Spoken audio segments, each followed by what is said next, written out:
Senator Gustavo Rivera, how are you this morning? I'm doing well, man. I'm doing well. A very eventful weekend. So I was glad to see so many people out there doing the right thing and standing up to this guy.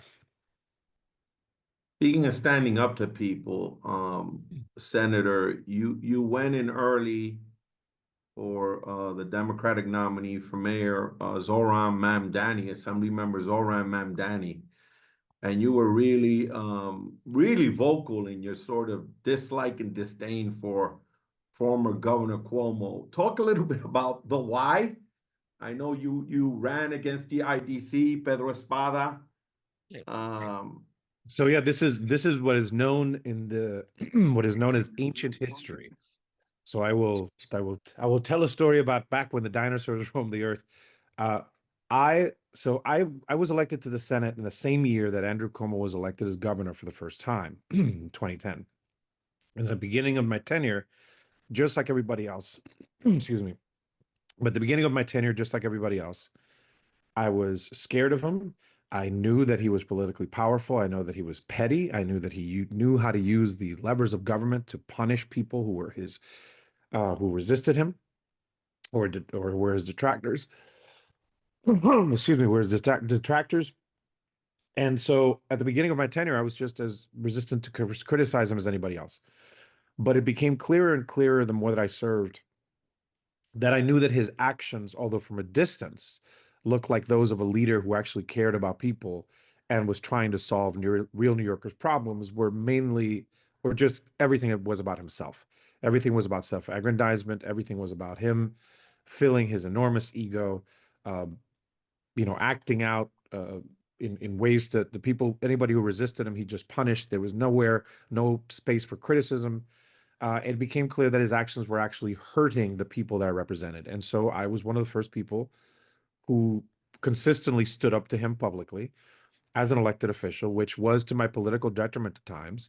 But I knew that if I wanted to go to sleep at night and be able to look at myself in the mirror, I knew that I had to stand up for my constituents. And that meant standing up against all the actions that I knew that he was taking that were harming my constituents, particularly during the pandemic. That was a particularly rough time because that was when the reality was the farthest away from the perception.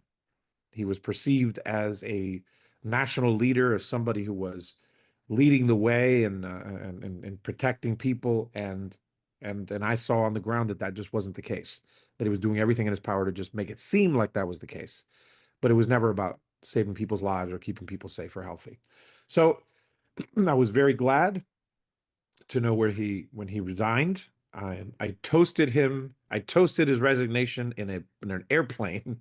I was watching in an airplane monitor. I have a picture of it I can show you of me toasting with bubbly. I actually asked the folks up there for some champagne to be able to toast his demise. And yet he tried to make a comeback. So on top of the fact, and I know that we'll talk about Zoran, and I think the world of him, and I'm very much looking forward to what his mayoralty is going to be like. The idea of being able to help out somebody that is going to do so well for the city, and at the same time be able to kick Cuomo's teeth in on a regular basis, like that's just Christmas to me. Senator, why Zoran, and not Brad Lander, some of the other folks that ran that share your sort of same politics? Why did you land on Zoran and you went in early and you went in hard?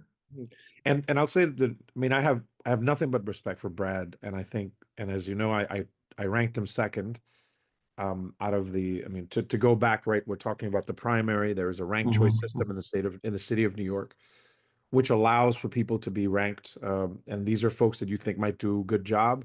And I certainly think that Brad would have done that, Zellner as well.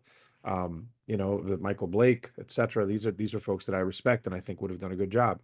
But the reason I ultimately went with Zoran as my first choice, and the conversations that we had going back to January. I mean, we'd known each other for the last couple of years, but I really got to know him really well in after January when we started to sit down on a regular basis to talk about. He was seeking my support and he was kind of laying out these are the things that I'm doing in my campaign and this is my vision for the city. And it became clear that not only did he have a vision which was about being bolder than a lot of other folks and challenging some of the status quo, but at the same time, humility enough to know that there's things that he doesn't know. And he wants, I believe him when he says that he is somebody who cares about putting this government to work for the people and making the city affordable for people who can't afford to live here. And I think that and there he has, and on top of all of that, anybody who sees him recognizes that we have a uniquely gifted and talented person in being able to connect with people, being able to communicate effectively with people. I believe that that is what we need right now as a Democratic Party. We need effective communicators that can connect with folks across the spectrum. He's able to do that, and so for me, it was he can do the best job, um, and um, and I wanted to be able to be there to help him out. I know when I met you, you were chief of staff to Andrew Stewart Cousins, the Senate Majority Leader. But prior to that, you had a long life as an operative. You worked on many campaigns. You ran campaigns. What do you think he did to distinguish himself, coming from last to first? Hmm. As again, now put on your hat as someone who again has helped people get elected, Right. who came out of that as well. You've worn that hat as well. What do you think ultimately was the why, and talk about the campaign, the messaging, the strategy, and why he won the day? There will be books written about it. There's no question, and certainly, they're all the credit. So much credit is due to all those folks that were heading the campaign. Certainly, Zoran himself, Elbisgard Church.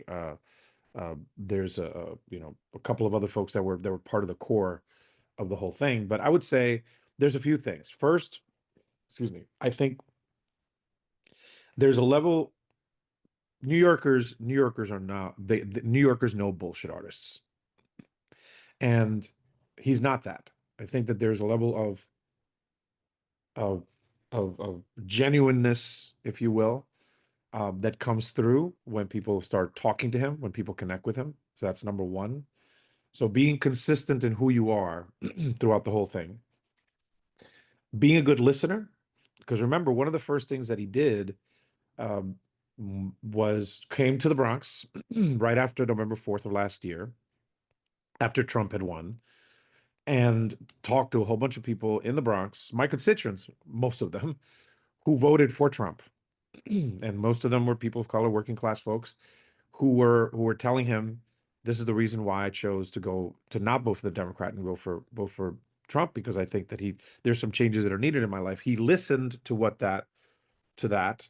So he's a good listener. There's a the fact that he is genuine has remained true to the whole thing. He outworked everybody else. It can't be said enough that one of the things that I tell potential candidates all the time over the years has been you got to focus on the work, not the shine.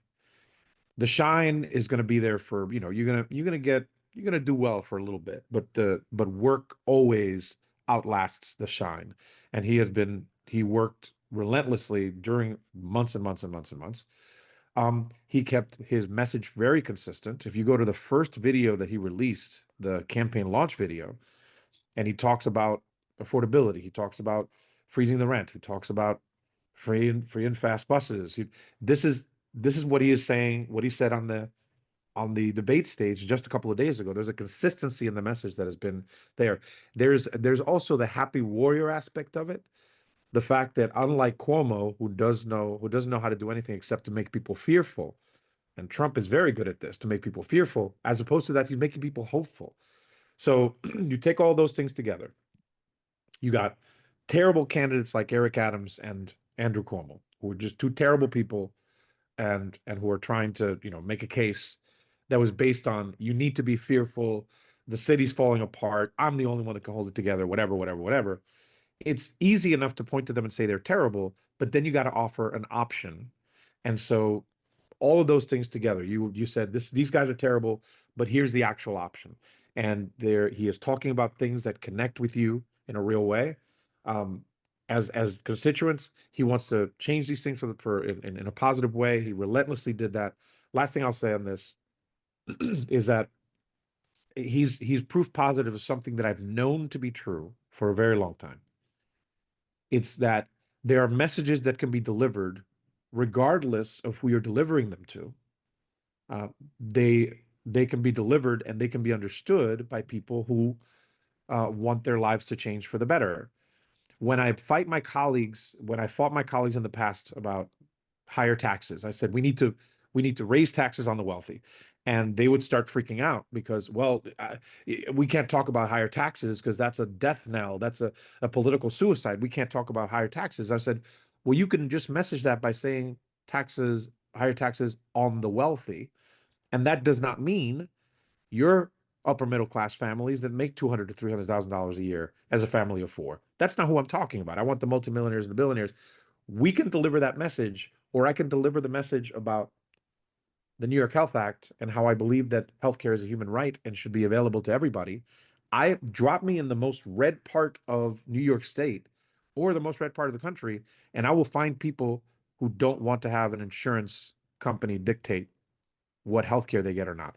So again, Zoran did that. Zoran was able to demonstrate in a real world thing, in a real world way, that you can communicate to everybody using the same message as long as you connect with people, real people's lives, and all of those things together, you know, and in the package that they're in. I mean, the guy is very talented. So all these things together, amazing to watch. Gustavo, now talk about again. Keep your operative, keep your campaign hat on. Why is Mayor Adams a one-term mayor? Because he focused on the shine.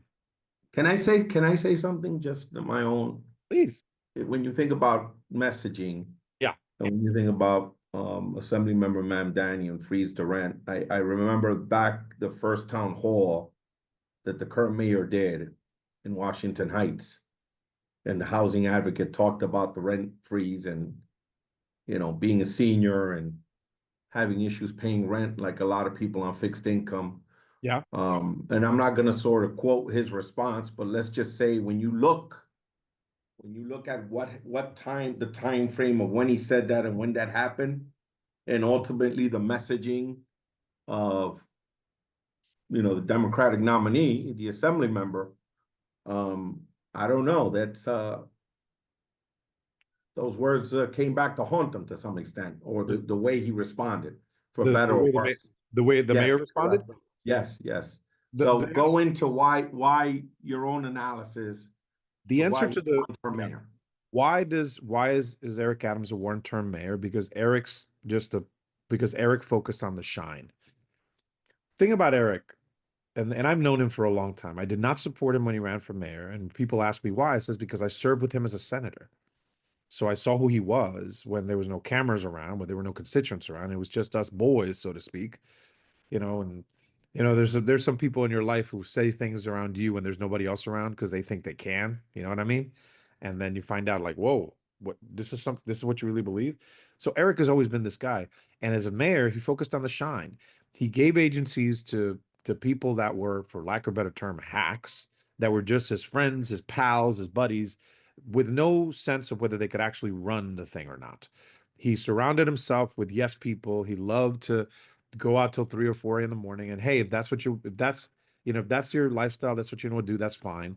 But this whole notion for him being mayor was about the coolness of being mayor, like the chic of being mayor. I get to be the mayor of New York City. Yeah, it he never showed like a real concern for actual governance, and that started to show. And the fact is that when you surround yourself with hacks who don't particularly care about governance, they're going to figure out how to do their own thing their own way, which is the reason why there are so many indicted folks in his administration. The reason why many of us, and I was one of the first to do so, asked for his resignation last year, this is before he was indicted, was because it was clear to us that he wasn't indicted yet, but there was a whole bunch of people around him who were, and a whole bunch of people around him who were still in the process of going through the motion of their legal cases. He is not. He is not somebody who ever cared about real governance. He is somebody who always cared about the shine. He always cared about Eric. Eric cares about Eric, and I'm glad that he's going to be a one-term mayor because he was a loser to begin with, and I'm glad he's going to be gone. God bless you, dude. Have a good life. Go away. Senator, let's talk a little bit about the Yep. Somos Conference. I want to hear your thoughts as to where it is. Uh, the original mission. You're a native of Puerto Rico. Um, Talk a little bit about the conference and the initial founding of it with Angelo Del Toro and folks from many years ago, and the significance of the conference and whether it's meeting its goals or not. I want to hear your thoughts because you're also a professor. I am. I've been in front of a classroom in a few years, but yes, I am. I've definitely been a professor for many years. I'd say, listen, I think there's first of all, I'll say about Karines Reyes, who I have so much respect for. She's the current chairwoman, and I have I really I like her personally, but I respect her professionally. I remember the fact that she was when she got to the assembly, there was a sense from some people that she was just going to be that she was going to be like a a hack for the county organization in the Bronx, and that just didn't prove to be the case. It's like she worked with them when she needed to, but she kind of made her own way when she needed to. Has so I have a lot of respect for her, and when she became chairwoman, there's some things that she's trying to do to get this organization and its mission to kind of go back to the beginning of it. And so I'm certainly supportive of the idea that we have there's a deep connection between the Latino population and the government of the state of New York. There's so many of us who are part of it. There's so many of us who represent so many Latino communities here, whether it's Puerto Ricans or Dominicans or Mexicans, Colombians. Keep going down the list. And so the conference, which was founded way before I was part of state government, and I just I found out about it as I started to work in state government and around it. Um, it was as a way to kind of build Latino power, and there's times when it has not done that very well, um, and sometimes when it has done it well. And I think that what Carines is trying to do now, and I think she's been fairly successful at it, is bring a level of seriousness back to the thing. That there were many years when I would not go because there's two for folks who don't know. There's one in Albany and there's one in Puerto Rico. The Puerto Rico one, or it's happened in Puerto Rico historically, potentially might happen someplace else, and in future years. But regardless, it's happened in Puerto Rico and it happens immediately after the general election. And for many years, it just seemed to me that it was the place where people went to party, which is fine. But people go on vacation. They've had long campaigns. God bless America. Go to the sea, swim a little bit. Do some scuba diving, whatever. Um, but it seemed to me that it just became more and more about the party. And again, remember the shine and the work thing, that it became more about the party and less about the actual work of governance, the opportunity to have both constituents and nonprofit leaders and community-based organizations, et cetera, have direct access to leaders in the Latino community and to elected leaders, and to build power and to kind of build an understanding of how to achieve better things, or particularly coming off of elections when a new mayor is going to come in or a new state senate majority is going to come in, like taking those opportunities to kind of build those connections so that come January when we're back in Albany, we're doing better work together. That had kind of been lost a little bit to me, and I think that Cardenas is doing a good job of putting some substance back into it. And I'm looking forward to the one that we're going to have in just a few weeks, actually. Senator, thoughts on moving it? Do you care? Are you agnostic, like having it in other places? I know Dominican Republic's been mentioned. What are your thoughts on that? Yeah. Or I think that, are you listen, agnostic? I think that the chairwoman has made a very good case that the Latino community in the state of New York is not just Puerto Ricans. It's like we're certainly an important piece of it, and it was Puerto Ricans who started it, who started the conference. The conference was an outgrowth of the task force, right? Which was in turn, when there were enough Latinos in the assembly, they brought the notion that there needed to be some sort of, excuse me, task force together that was more about Latino issues, an opposition, not an opposition to, but parallel to the caucus, right? So you have the Black, Hispanic, Latino, and Asian caucus, right? It was not always the Black, Hispanic, Latino, and Asian caucus. It was the Black caucus first, then the Black, Hispanic, the Black, Latino, and then Asian, etc. So um, there was always the task force as a parallel, entity was always more about Latino issues, but the Latino community is far broader than just Puerto Ricans. So I certainly would, and I know that there might be some logistical issues about doing it I mean, Puerto Rico. There's something about the fact that Puerto Rico it's the United States, right? It's a territory of the United States, so there's a lot of ease of travel and using the same currency, and it's like there's a lot of things that are easier to do than going to a foreign country, but that doesn't preclude that we should look to the fact that we have growing Colombian populations, growing Dominican populations. We certainly have a large Mexican population already here that are making up part of what the New York Latino community is, and therefore potentially hosting it in different countries. That's certainly something that I'm open to. And I will see how the board and the chairwoman, whatever conclusion they come to, I will certainly, be supportive of it.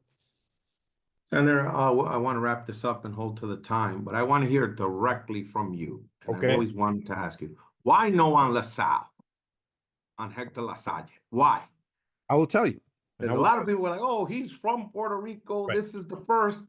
And I want to hear directly from you because I don't have to tell you this business is a lot of whatever, a lot of good, but there's also a lot of, the truth lies somewhere in the middle, right? But I want to hear it directly from you. And you will get it directly from me.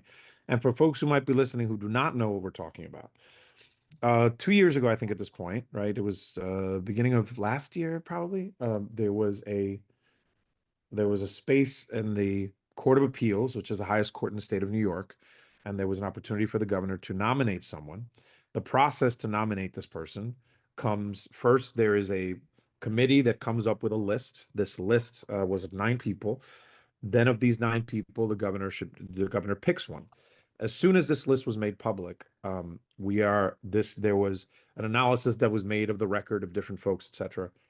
And there was a lot of analysis on all of this, and then it was provided to us. And to be clear, for folks who don't remember this, the way that it works is that the governor nominates one of these folks, and they are approved by a vote in the Senate. This is not a vote to the public. This is not a vote in the Assembly. It is the vote in the Senate.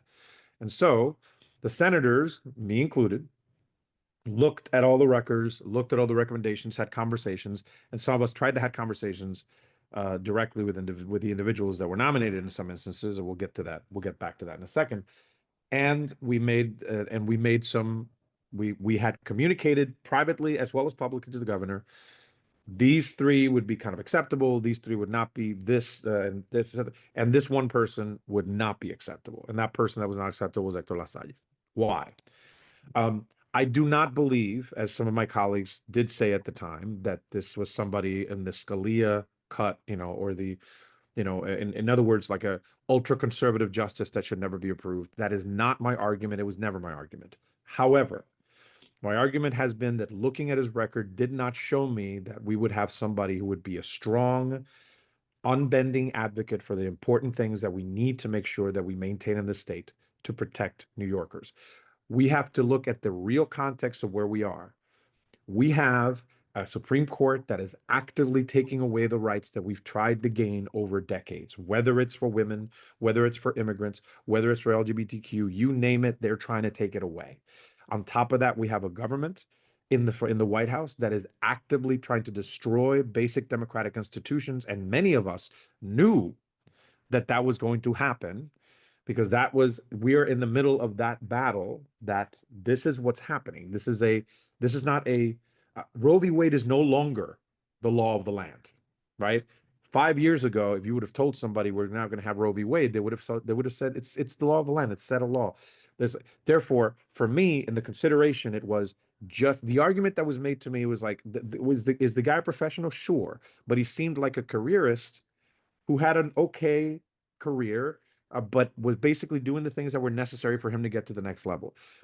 For me, I needed more than that.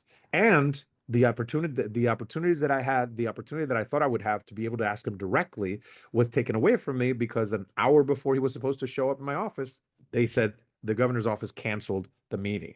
So I didn't even have an opportunity to address it directly with him. And privately having conversations with people who were supporters of him, they basically said, well, it was not worth meeting with you at all because you already made up your mind. And I said, I want to make sure that you understand that for me, this is not just having an easy at the end of your name. It's not just, I am not going to say just because you're a Latino means that you're a good person, because that's not the case. And I'm not saying he's a bad person, but was he the appropriate person at this time in history? The answer is no. For me, it's not enough to say having a Latino there is what's important. These are basically the same type of folks who would have argued, well, having an African American as a mayor is good enough. So that's why you should support Eric. And I'm like, no, he's not a good dude. He's not going to be a good mayor. And in this case, he would have been he would have been an okay justice, but I don't want that right now. Right now, we just don't need okay. Right now, we need somebody who's going to be unflinching against the battles that have to be fought on the rights of New Yorkers.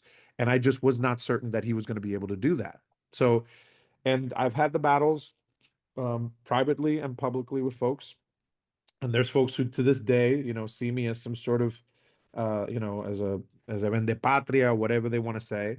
And if that's the case, then they, they can call me that if they want, but I'm very clear on who I am, why I made that decision. I would make it again. I would do it again. Um, and I think you can't just expect that just because if you throw a list of people with like Rivera, Gutierrez, Soto, and in front of me, then I'm just going to say they're all great. You have to bring something a little bit more to the table than just, that you know how to dance salsa and your parents were born in Mayagüez. I can't, that's not enough for me. Let's do the lightning round before we wrap. What would you tell your 21-year-old self? What advice would you give yourself? Stop freaking eating. You're going to get fat, dude. Three most influential books you've ever read. Oh, They change the way you view the world and the way you think. And oh, might have them here. The Power Broker, without a question. So the Power Broker, which is the biography of Robert Moses, um, is it's an epic book about New York State politics that I love. I would say the weirdly enough, the Seven Habits of Highly Effective People. My dad, it's a management book from the 80s, and my dad was in um, pharmaceutical companies for all his life, and he was a management guy, and so he brought this book home, and I've always remembered it, particularly one habit in particular.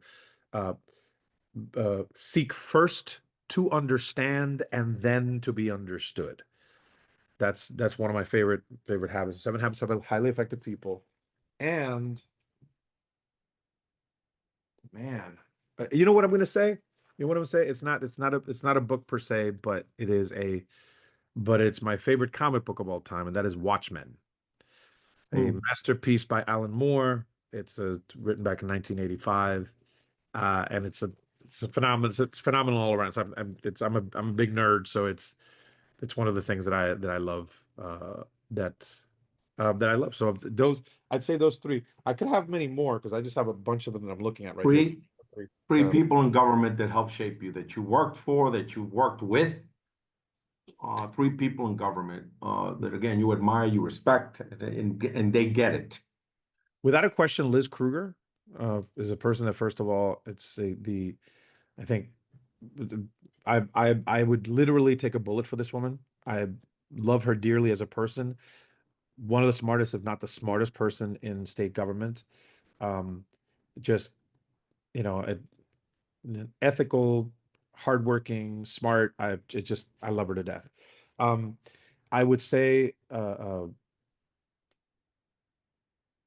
that she's no longer with us because she was not necessarily in government. Elizabeth, Jesus Christ, I forget her last name right now because I just called her Elizabeth all the time. She used to work for Vocal New York, was an advocate on harm reduction, used to live right around the corner from me in the Bronx. Every time that you would see her, she'd put a big smile and she said, like, "Thank you for coming to work today." But she was one of the people that best educated me on uh, harm reduction, what it means to, how to keep people alive. And she passed away. She passed away a few years ago. Um, and uh, you're making me think about people I haven't thought about in a long time. And somebody else who did you ever meet Peter Santiago by any chance? So Peter Santiago was a former staff of mine, but way before he was a staffer, he was actually a mentor. He used to work for Acorn, which is back in the day, Yeah. and he was like an organizer. Like he was one of the first people that I actually worked with as a community organizer. Um, and he passed away during COVID. He was a constituent. He passed away in the bad days of COVID. Those are just three folks I can probably name, and I'm just thinking about more folks who passed away. Um, but certainly, um, certainly Liz Kruger is somebody who I work with on a day-to-day basis. So those are three folks. Probably think of more, but those are the folks that come to mind first. Three greatest salsa artists, and we'll wrap there. Oh, Top, no, you gotta go one, two, three. Ruben Blades is will Number always one, will always be my number one. Will always be my number one. Ruben Blades. Ruben Blades, I think.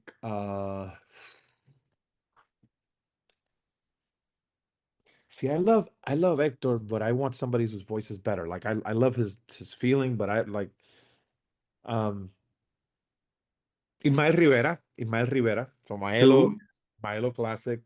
He's absolutely phenomenal. Uh man. And you know what? Just to throw somebody in there who was died way too young. Talk about some people who died. It's like Frankie Ruiz, man.